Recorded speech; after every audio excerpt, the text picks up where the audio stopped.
Bonjour tout le monde, sport branché, ici c'est Jérôme Prono, on se retrouve pour une nouvelle vidéo. En cette trêve l'équipe, va y avoir la vidéo de Ligue des Nations. Comme chaque semaine, je vous partage mes avis sur les différents championnats majeurs, que ce soit Ligue 1, Premier League, Serie A, Bundesliga, des vidéos du jeu. Donc n'hésitez pas l'équipe, si vous êtes nouveau ici, à vous abonner. Abonnez-vous en activant la cloche de notification, puisque en ce moment, les résultats, c'est extrêmement satisfaisant. N'hésitez pas à le faire l'équipe. Et si vous voulez plus de pronostics, plus de prédictions, c'est comme d'hab.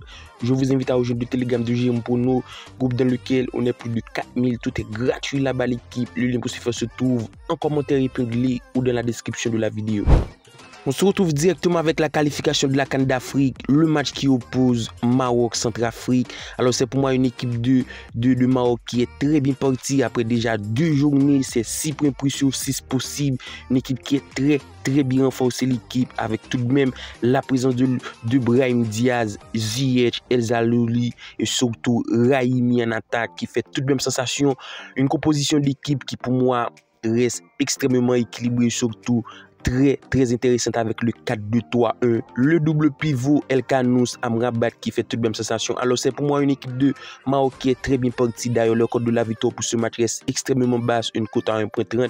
Donc pour moi c'est le pronostic qu'il faut prendre. Donc je vous mets sans difficulté la victoire de Maroc face à une équipe de Centrafrique qui sur les 2 dernières rencontres de qualification c'est tout de même une victoire. La victoire 3-1 à domicile contre le Lesotho. Après c'était une défaite 2-0 contre Gabon.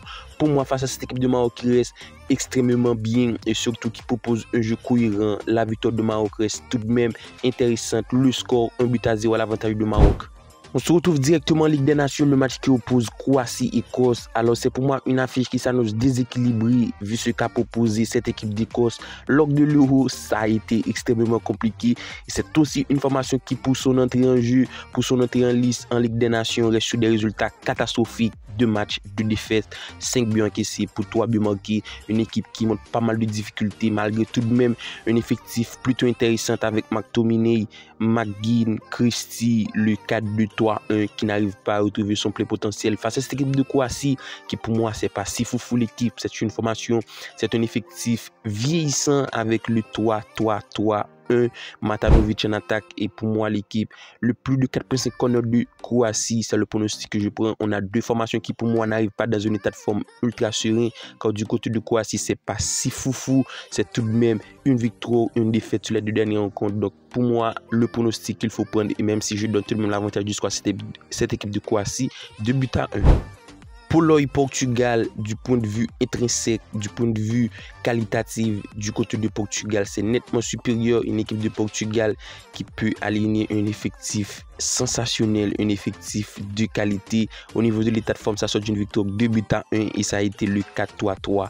Un effectif sensationnel avec Diaz, Silva, Mendes, Palhinha, Silva, Diogo Jota, Leao, Cristiano Ronaldo. Ça reste extrêmement bon l'équipe, même avec les entrées de Joao Félix, Neves, tout de même Diogo Dalot qui fait tout de même de bons matchs en ce moment. Un début de saison plutôt intéressant pour Dalot. Donc alors face à cette équipe de Pologne, l'équipe c'est plutôt compliqué. Pologne c'est pas si compétitif que ça. Sur les 2 dernières rencontres c'est une victoire, une défaite. Pour moi à domicile, Pologne peut embêter cette équipe de Portugal. La raison pour laquelle je vous mets la victoire de Portugal dans au moins une mi-temps, pour moi c'est le minimum.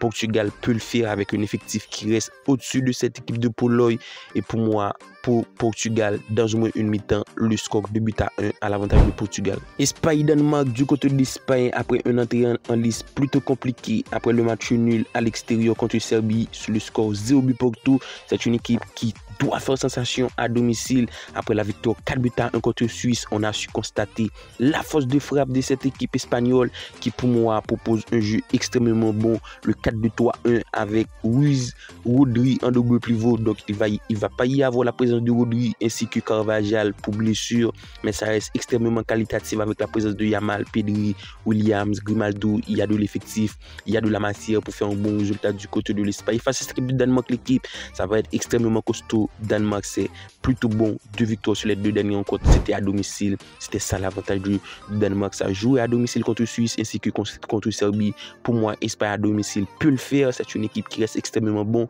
pour prendre la première place. Je vous mets la victoire de l'Espagne, une cote plutôt intéressante à 1.40 qui pour moi reste extrêmement bien coté face à une équipe de Danemark et surtout à domicile. Donc je vous mets le score 2-0 à l'avantage de cette équipe de Espagnol à domicile. Serbie-Suisse, match à fort enjeu, match qui s'annonce extrêmement compliqué ou disputé. Je m'attends clairement à avoir une très beau partie entre Serbie qui n'arrive pas à démarrer, qui reste stagnée en tout de même troisième place. C'est une équipe qui a su prendre 2 buts, ça n'encaisse pas beaucoup, mais on le constate, c'est 0 but manqué. Pour moi, à domicile, c'est le moment de tout casser, c'est le moment d'aller chercher le chemin des filets. Ça peut le faire face à une équipe de Suisse qui a su encaisser pas mal. C'était 6 buts encaissés du côté de Suisse sur les 2 dernières rencontres. Et pour moi, Serbie à domicile peut le faire l'équipe. C'est la raison pour laquelle on va essayer de partir sur un match plutôt plaisant, vu les cotes, puisque la victoire de Serbie à 2,54, le nul à 3,12 et la victoire de Suisse à 2,89.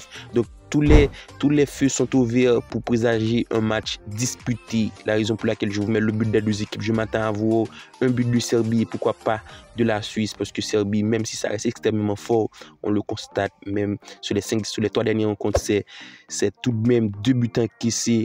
Il y a eu 3 clean sheets. Ce pronostic reste plutôt bon, mais on va essayer de prendre le but des 2 équipes, même si pour moi c'est un peu risqué, mais c'est un pronostic qui peut se valider quand on constate pas mal de buts encaissés du côté de Suisse, le but des 2 équipes sur le score nul, un but partout. Et on termine avec le dernier match de la vidéo, direction la MLS, le match qui oppose Columbus New England Revolution.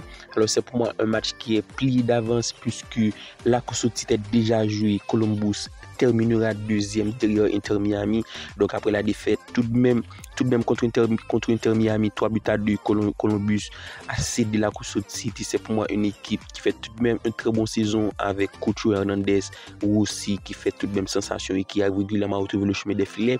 À noter pour ce match, Cucho Hernandez ne sera pas de la partie de l'équipe parce qu'il est sélectionnable en sélection. Donc c'est comme ça l'équipe, c'est une équipe de Columbus qui pour moi reste extrêmement fort avec Cucho Hernandez, mais on va essayer de reposer tout ça sur Daniel De Rossi. Je vous mets le but de Rossi parce que c'est pour moi un joueur clé de l'effectif de Columbus qui marque à tous les matchs et surtout qui reste très en forme face à une équipe de New England qui, même si ça fait tout de même des résultats, mais les 5 dernières rencontres c'est plutôt compliqué.